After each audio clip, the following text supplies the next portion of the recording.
On Saturday, the two most expensive sides in British football faced each other on the Wembley turf to decide this year's FA Cup.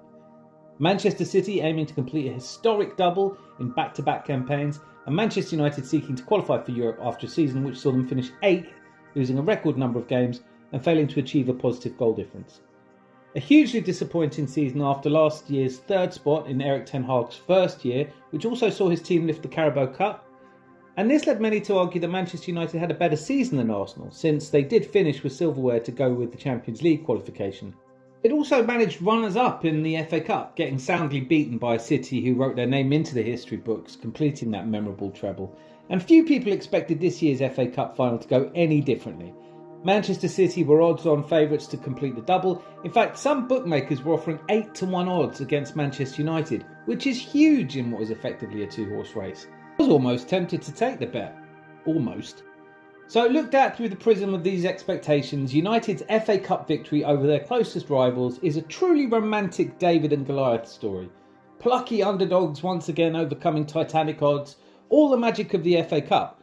The truth that the more expensive side won has largely been overlooked. So has Ten Hag proved all his doubters wrong with a tactical masterclass for which Pep Guardiola had no answer? Guardian had run the story on the eve of the match that the decision to fire Ten Hag had already been taken, and even a win on the day wouldn't be enough to save his job. Few people protested this as unfair. Of course, now having won the trophy, some will tell you that he has again had a better season than Arsenal, and the fact that this is his second trophy in 2 years and third final proves that Man United are a team showing progression, very much heading in the right direction, and now the clamour is to keep him. How, after all, can you sack a manager who's brought more silverware to United in 2 seasons than Arteta has managed at Arsenal in nearly 5? It's more trophies than Spurs have won in 32 years. Surely he's done enough. Well look, I would say not. I am of course no Man United fan and so have no desire to see them return to the summit of the domestic game. I had to endure 2 decades of their dominance. United fans started popping up everywhere as soon as they became successful. They became a brand and you'd see their merch sold in United shops at airports as if they were the only club in the country. I will grudgingly admit that they did play attractive football and had real quality in every department, not only on the pitch but off it too. When Ferguson finally retired, leaving in place a successor he'd hand-picked, it seemed that they would march on as before. Moyes didn't work out. He just wasn't ready. In the years since his sacking he's talked about it, how it came too soon and that he lacked the confidence. He was followed by a manager who's never suffered a lack of confidence, Louis van Gaal. Louis van Gaal perhaps had the pedigree to back up his arrogance, having won titles in Spain, Germany and Holland, as well as the Champions League twice and been runner-up twice, the UEFA Cup, domestic cups in each of those countries, and having managed the Dutch national side twice. He was more than a proven winner, he was one of the greatest managers of his generation. His attitude was that the team should have no superstars, that no one was greater than the team. Known for being dictatorial, his nickname the Iron Tulip, he almost immediately alienated players who, having achieved so much before him, felt able to be openly rebellious. Van Gaal had lost the dressing room and was never the right man to compromise to win it back. Whilst he'd become the first manager since Ferguson to lift silverware, the writing was on the wall. It wasn't just the players he lost though. United fans raised on fast-paced attacking football didn't enjoy Van Gaal's possession-based style. He felt that having possession was attacking, but the fans could never enjoy his teams passing the ball around between them. They lacked urgency and thrust, and finished the season in 5th, having scored just 49 goals, the lowest number since 89-90. He had known his time was up, whatever the result in the final, and gave an emotional speech to the players, more than a few of whom had tears in their eyes. In that speech he told the players, "I've read the papers, I don't know whether I'm going to be here, but I've got to carry on working as though I am," before handing out schedules for returning in pre-season. Van Gaal was fired the day after his FA Cup victory. Through all that is so similar in the case of these two men, Erik Ten Hag has at least not faced the same fate yet. Now I'm aware as I write this that the news may come out at any minute that he has been sacked, and I'm rushing to finish against that deadline. I don't believe it will be weeks, but United are a different club now to the one that let the Iron Tulip go 8 years ago. Back then, success was winning a league title and nothing less would do. Winning the FA Cup was never going to be enough. They brought in another proven winner in Jose Mourinho, arguably the highest profile manager in the world and one with a proven track record in the Premier League. 2016 the day that just keeps on giving to Manchester United fans. We won the FA Cup. There was that slight concern that Louis van Gaal would stay, and then the news from BBC that Sports that Jose Mourinho will be Manchester United's next manager. Absolutely superb. I don't know. I mean, I'm in shock because I think we've had such a bad 12 months under Van Gaal, the football wise, and it has been bad, but to win the FA Cup, that's a smile on our face, but to get Mourinho, I'm in shock. It's sort of like something we've been building and hoping for, many of us. I know not all of it.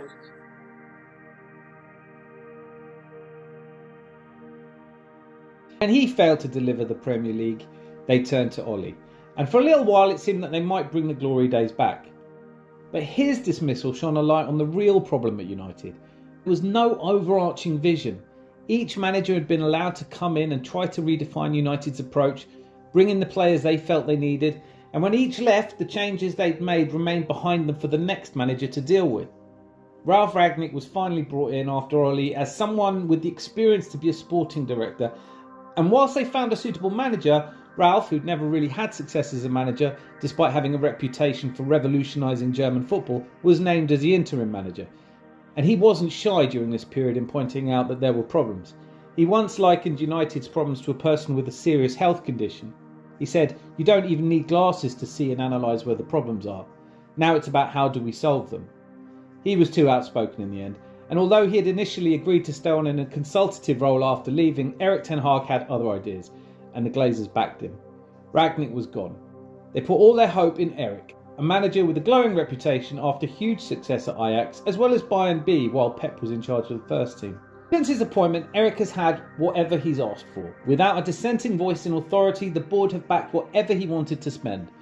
Without an established scouting network in place and a strategy in place to bring the right players to the club, Ten Hag relied on bringing in players who'd worked with before or whom he knew well. He told the board that to play his style of exciting football as he had done at Ajax, he'd need Antony. They duly obliged, paying 90 million to ensure they got their man. Lisandro Martinez was captured for 55 million, and Casemiro, a Real Madrid legend, came in for 70 million. This despite his advancing years. Just these three players cost over 200 million. And this summer, they spent that much nearly again on Mason Mount, Rasmus Højlund and Andre Onana, bringing his spending in 2 seasons to just under £500 million. The return of Martinez on Sunday was key in Manchester United's win. They've really struggled noticeably at centre-back, in his absence even being forced to play Johnny Evans and Casemiro together at times. So it seems fair to say that he's been a good signing, but Antony was an unused sub. Højlund came on to little effect, and Mason Mount came on in the 3rd minute of injury time. It can be easy to criticise Onana. He should certainly have done better with Doku's shot, but overall he's probably been a good signing, even if he was brought in for his ball playing. And so far we've not seen much of that, and when we have, it's not always been praiseworthy. It's worth remembering that he replaced the excellent David De Gea, who in last season at the club won the Golden Gloves. So even Ten Hag's success in winning the FA Cup can't mask the fact that his transfers have been poor choices. He's spoken about how thin his squad is and how players are needed if they are to compete at the top of the table, and he's suffered more than most with injury this season. But does it make sense to back him in the transfer window given his track record?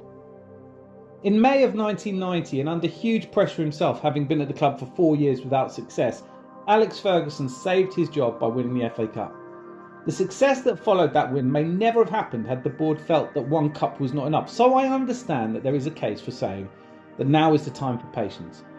United have suffered because they lack direction, always twisting when they should be sticking. Surely now that they have a manager with a proven track record for winning, they should just trust him a little while longer. Ferguson was looking to bring back glory to a club who'd spent decades in the wilderness. First league title when it came 26 years since the last one. But he'd had a vision for the club which, given enough time, he was able to implement from top to bottom. And perhaps you feel that Ten Hag has that too. I don't see it.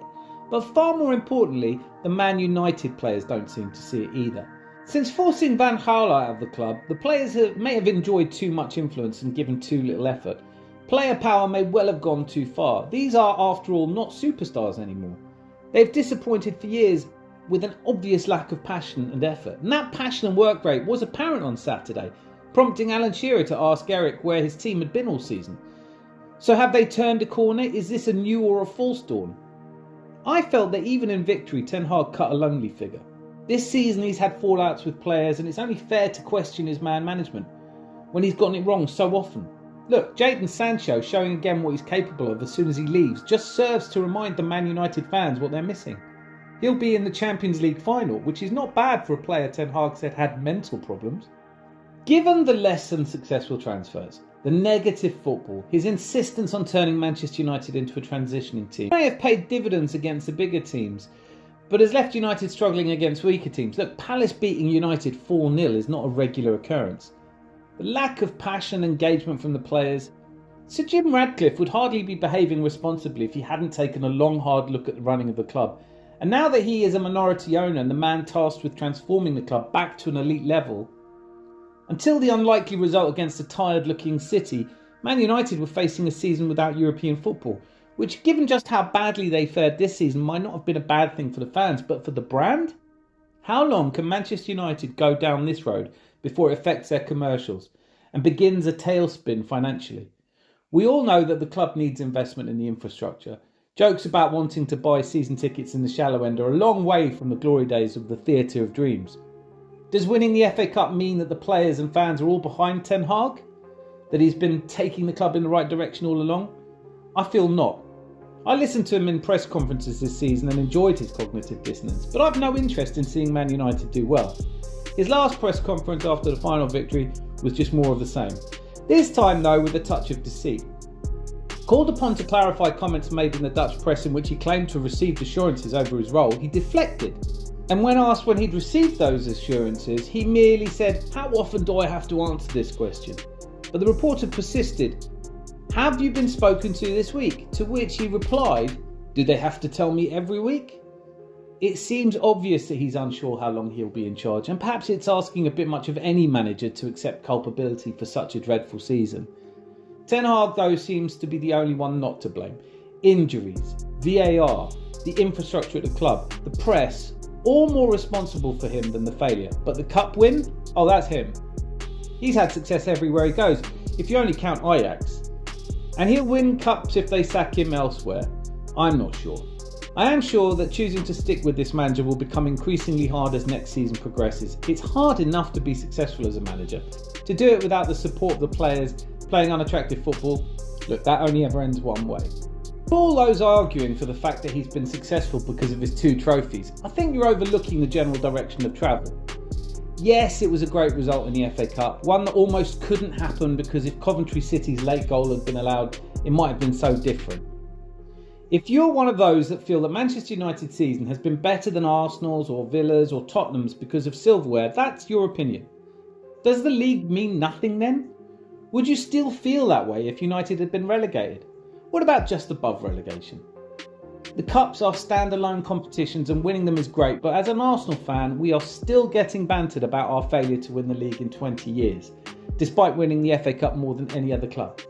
In my opinion, Ten Hag in charge will take you further from the summit, and in the end, cups are not enough for a seat at the big table. United fans, most of whom only support United because they were so successful in the 90s noughties, expect.